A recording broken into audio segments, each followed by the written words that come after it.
नमस्कार, मैं जितेंद्र जैन और आप देख रहे हैं खबर समय जगत। आइए नजर डालते हैं आज की कुछ ताजा तरीन खबरों पर। भोपाल विश्व गौरैया दिवस को और अधिक सार्थक बनाने में सभी ने अपना योगदान सुनिश्चित करना है, ये कहना है गौरैया बचाओ मुहिम से जुड़े अर्जुन कुमार का। आज राजधानी भोपाल में गौरैया बचाओ मुहिम से जुड़ा कार्यक्रम आयोजित किया गया, जिसमें अर्जुन कुमार ने कहा कि पर्यावरणीय दृष्टि से महत्वपूर्ण और मानव प्रिय इस पक्षी को बचाने के लिए सभी को सहयोग प्रदान करना चाहिए। इस कार्यक्रम में लोक भारती के राष्ट्रीय उपाध्यक्ष अशोक त्रिपाठी, सपाक्स पार्टी के प्रदेश अध्यक्ष सुरेश शुक्ला, हाईकोर्ट के अधिवक्ता BK बख्शी, महेश मिश्रा सहित बड़ी संख्या में लोग शामिल हुए।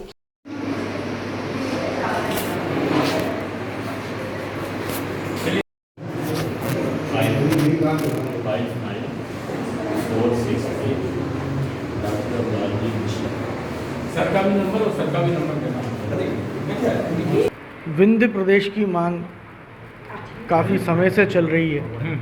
विंध्य से आने वाले जो जनप्रतिनिधि हैं वो भी इसके लिए कई बार मुखर रूप से बात कर चुके हैं। आपका दृष्टिकोण? देखिए, बड़ा स्पष्ट दृष्टिकोण है। पहली बात तो ये छोटे राज्यों का विकास तीव्र गति से होता है। इसका उदाहरण हमने देखा है उत्तराखंड, हरियाणा, हिमाचल। जब ये सम्मिलित थे तो उपेक्षित थे, इनका तेज़ी से विकास हुआ। और विंध्य का तो नैसर्गिक अधिकार है, विंध्य पहले ही स्टेट था और आज राजनीतिक रूप से उपेक्षित है। कहने में कोई संकोच नहीं है, चाहे किसी भी दल की सरकार हो, लेकिन विंध्य का कोई प्रतिनिधित्व नहीं है, महाकौशल का प्रतिनिधित्व नहीं है। यदि बहुत छोटा राज्य लगता है तो विचार करना चाहिए सरकार को कि विंध्य और महाकौशल, आज यदि एक राज्य होगा तो दर्जनों मंत्री तो होंगे, वहाँ के सरकार तो होगी, लोगों की सहूलियत तो होगी। पूरी तरह से विंध्य और महाकौशल उपेक्षित है, चाहे कांग्रेस हो चाहे भाजपा, सभी सरकारों में उपेक्षित रहता है। जबकि खनन या राजस्व या जंगल इस मामले में वो सबसे भरपूर देता है। तो ये ठीक नहीं है कि किसी क्षेत्र के राजस्व को हम अन्य क्षेत्र में लौटाएं। आज सरकार की स्थिति ये हो रही, चाहे कांग्रेस हो चाहे भाजपा हो, पूरा या तो ग्वालियर चंबल बेल्ट पूरा राजनीतिक रूप से शक्तिशाली रहता है, या मालवा रहता है, या बुंदेलखंड रहता है, लेकिन विंध्य और महाकौशल नहीं रहता। ये आवश्यक है, ये मांग बहुत अच्छी है, लेकिन मेरा आग्रह है मांग करने वालों से इसे बगैर किसी राजनीतिक अभियान के जन अभियान बनाना चाहिए। धन्यवाद।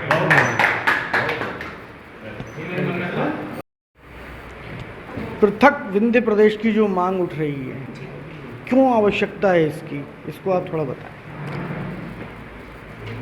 विंध्य प्रदेश की मांग तो विंध्य प्रदेश पहले था और उसका मध्य प्रदेश में विलय किया गया था, ये जानकारी सारे लोगों को है।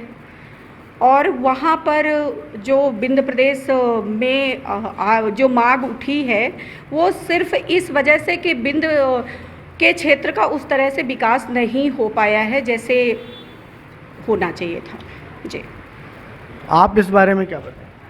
मैं तो अपनी ज़मीन को खुद मांगना चाहता हूं जो मुझसे छीन ली गई है, और मेरा रास्ता ये है कि ना मुझे आश्वासन चाहिए, न इंतकाम चाहिए।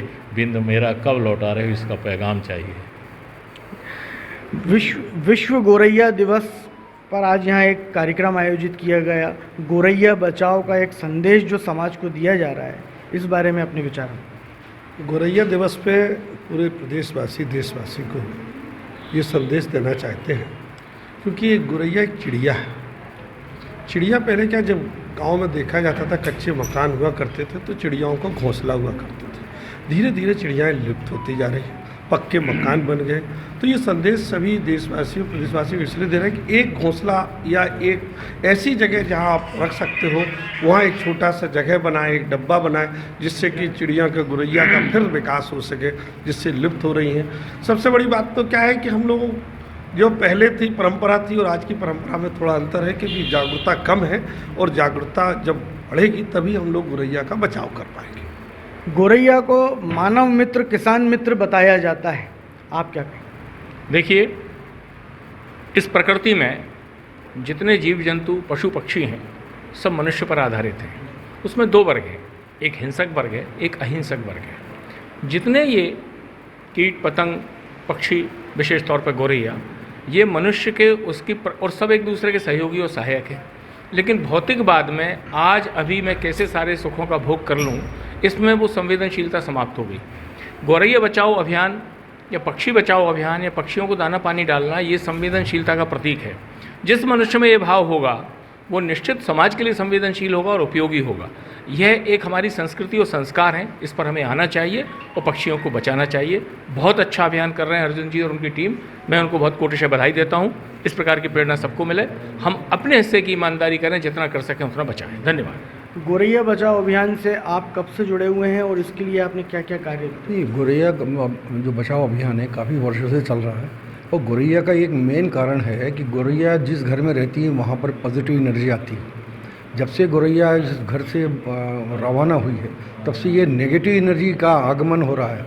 किसानों के यहाँ पे भी देखिए, खेतों में देखिए, छोटे छोटे से कीड़े, जहरीले कीड़े वो फसलों को बचाते थे और ये इसके कारण फसल सुरक्षित रहती थी। लेकिन आजकल आपने देखा होगा कि फसलों में कीड़े लगना या अन्य जो इसके कारण बहुत नुकसान हो रहा है। गोरैया को हमेशा बचाना चाहिए, न केवल गोरैया बल्कि चील, कौवे और दुनिया भर के जो जितने भी छोटे छोटे जानवर हैं उसको बचाने हेतु अपने घर में छोटे मिट्टी के बर्तन के पात्र में पानी, उनके लिए मैंने दाना पानी रखना चाहिए ताकि ये सुख समृद्धि इस अपने घर में आए। आप इस विषय पे 2 शब्द कहें। गोरैया बचाओ अभियान में ये एक छोटा सा बॉक्स है, ये मैनुअली बॉक्स है, इसको हम घर पे भी बना सकते हैं। इस बॉक्स को लाइक दैट जो जूते के जो बॉक्सेस आते हैं उसको थोड़ा कवर्ड करके इस तरह टेपिंग करके और बीच में एक छोटा सा होल अगर कर देते हैं अपन उसमें, तो गोरैया आती है और कुछ दाने रख दें इसमें तो खाती है। एक्चुअली में क्या होता है, जब हम कहीं पे रहने लगते हैं, एक ही माहौल में जब रहते हैं तो उसे हम अपना घर बना लेते हैं। तो जस्ट लाइक दैट ये गोरैया का एक घर ही है। इसे आप अपने घर में भी लगा सकते हैं, मॉल में, शॉपिंग कॉम्प्लेक्स में, एटमॉस्फेयर में, अराउंड दैट कहीं पे भी लगा सकते हैं जिसमें गोरैया आके इसमें रहेगी और आपके घर में हमेशा एक पॉजिटिव एनर्जी बनी रहेगी गोरैया से। 20 मार्च विश्व गोरैया दिवस सिर्फ विश्व गोरैया दिवस बनकर ना रह जाए, इसके लिए किसी तरह के सकारात्मक पहल भी समाज में हो। आप इतने वर्षों से इस कार्य को कर रहे हैं, क्या देखते हैं, कितना इसमें आप जागरूक कर पाए लोगों को? सबसे पहले मैं आपको धन्यवाद दूंगा, आपके चैनल को धन्यवाद दूंगा, सभी जगत को धन्यवाद दूंगा कि इतनी संजीदगी थी इस गोरैया दिवस के अवसर पर आप हमारे निमंत्रण पे आए और हमें सौभाग्य दिया कि आप हमारे कार्यक्रम को कवर कर रहे हैं। आज विश्व गोरैया दिवस है और गोरैया लगभग लुप्त होता हुआ प्राणी है, पक्षी है, और गोरैया के लिए जो सार्थक प्रयास होने चाहिए वो कोई भी सरकार नहीं कर रही। आज देश में करोड़ों सरकार को इसमें क्या करना चाहिए, किस तरह की अपेक्षा सरकार से आप रखते हैं? सरकार से अपेक्षा केवल इतनी ही रखते हैं कि वो जो स्कूलों के माध्यम से या अन्य तरीक़ों से लोगों को जागरूक करे, विज्ञापन के माध्यम से, सरकारी टीवी के माध्यम से, स्कूलों सबसे बढ़िया स्कूल का माध्यम है। स्कूलों में जो है क्लासेस लेनी चाहिए और स्कूलों के बच्चों को जागरूक करना चाहिए कि भाई वो गोरैया के संरक्षण के बारे में बताएं और बताएं कि जूते के बॉक्स लगा के भी हम गोरैया का संरक्षण कर सकते हैं, क्योंकि मकान जो है पक्के होते जा रहे हैं। गोरैया जो है इंसानी मित्र है और इंसानों के बीच में रहती है। पहले कबीलों के मकान होते थे, टीन शेड के मकान होते थे, घास फूस के मकान होते थे, उसमें वो रहा करती थी। आज मकान जो हैं पक्के हो गए हैं, सीमेंटेड हो गए हैं, गोरैया को रहने की कहीं जगह स्पेस नहीं है, जगह नहीं। और जैसे कि मेरे से पहले जो भाई साहब थे उन्होंने बताया कि जो ये किसान की मित्र भी है, इंसानी मित्र भी है। जो पहले जो फसल होती थी उसमें जो कीटनाशक जो कीड़े होते थे उसको गोरैया खा जाया करती थी, तो कीटनाशक की ज़रूरत नहीं पड़ती थी, तो वो जहरीले कीड़े जो है खा के ख़त्म कर देती थी फसलों में। तो आज वो गोरैया है ही नहीं, बहुत कम गोरैया हो गई हैं गांव देहातों में भी, क्योंकि मकान वहाँ भी पक्के होते जा रहे हैं। तो इस तरफ हमें ध्यान देना पड़ेगा कि गोरैया के संरक्षण के लिए हर आदमी अपने घर में एक जूते का बॉक्स लगाए, जो कोई भी इसकी कॉस्ट नहीं है, फ्री है। आप जूते खरीदते हैं, जूते के बॉक्स को फेंक देते हैं, उसको फेंकिए ना, केवल उस बॉक्स को अपने घर पे लगाएं, ऐसी जगह लगाएं जहां बरसात का पानी ना जाए, शेड के नीचे लगाएं, और आप कुछ ही दिन में देखेंगे कि गोरैया उसके अंदर अपना आके घोंसला बना रही है। और एक आप प्रकृति को जब संरक्षण देंगे तो परमात्मा भी आपके घर में वास करेगा। तो ये जैसा कि अशोक त्रिपाठी जी ने बताया कि जितना इंसान संवेदनशील पक्षियों और जानवरों के प्रति रहेगा उतना संवेदनशील भी वो विश्व के लिए भी हो जाएगा। हर आदमी में वो प्यार देखेगा, प्यार बांटेगा। आज प्यार की ज़रूरत है इस संसार में। बहुत धन्यवाद हमसे चर्चा करने के लिए। भी कुछ विंध्य के समर्थक लोग हैं जी, तो विंध्य के लिए आप क्या कहना चाहते हैं? देखिए, मैं आपको ये बताना चाहता हूँ कि हम लोग पृथक विंध्य की मांग नहीं कर रहे हैं, हम लोग पूर्णोदय विंध्य प्रदेश की मांग कर रहे हैं, जो कि हमारा विंध्य प्रदेश था। पृथक तो ऐसे हुआ जैसे छत्तीसगढ़ है अलग हो गया, वो पृथक हो गया। हमारा जो एक विंध्य प्रदेश था हम उसी प्रदेश की पुनः मांग कर रहे हैं, क्योंकि जो विंध्य प्रदेश आज 65 साल पहले जो हमारा विंध्य प्रदेश था, रीवा राजधानी हुआ करती थी, उसको मध्य प्रदेश में विलय किया गया है। और विलय करने के पीछे इनका कुछ कारण था। हमको कुछ राजनीतिक और कुछ सपने दिए थे कि हम जो है विंध्य में विकास करेंगे। बहुत सारी बातें बोली गई थी, लेकिन आज वो धरातल पे कुछ नहीं है। विंध्य में हुआ नहीं, कुछ भी विकास नहीं हुआ है, बल्कि हम लोग जो है राजनीतिक और सामाजिक रूप से भी उपेक्षित हो रहे हैं। इसलिए अब जो है पूरा विंध्य की जनता अपना पूर्णोदय विंध्य प्रदेश की मांग कर रही है कि हमारा विंध्य हमें लौटा दो और हम वहाँ का विकास करेंगे। आप क्या कहेंगे इसमें? देखिए, ऋषि मिश्रा जी ने अच्छी बात बताई है। मैं बताऊं आपको कि हमारा जो विंध्य प्रदेश था वो सन 1956 तक था, जिसकी खुद की सरकार थी। समस्त खनिज संपदा, वन संपदा, जल संपदा से अपार क्षेत्र होने के बाद भी आज सबसे ज़्यादा पिछड़ा क्षेत्र अगर है तो वह विंध्य क्षेत्र है।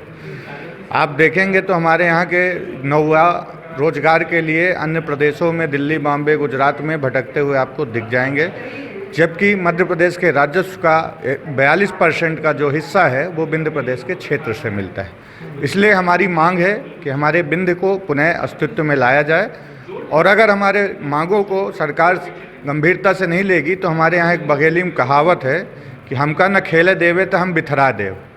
तो हम इनको परेशान कर देंगे आने वाले चुनावों में कि इनको ये पता चल जाएगा कि अब यहाँ पे केवल विंध्य की बात करने वाला ही आगे बढ़ेगा। धन्यवाद। भोपाल से खबर समय जगत के लिए संवाददाता शक्ति भारती की report. For latest news, subscribe to our channel and press the bell icon.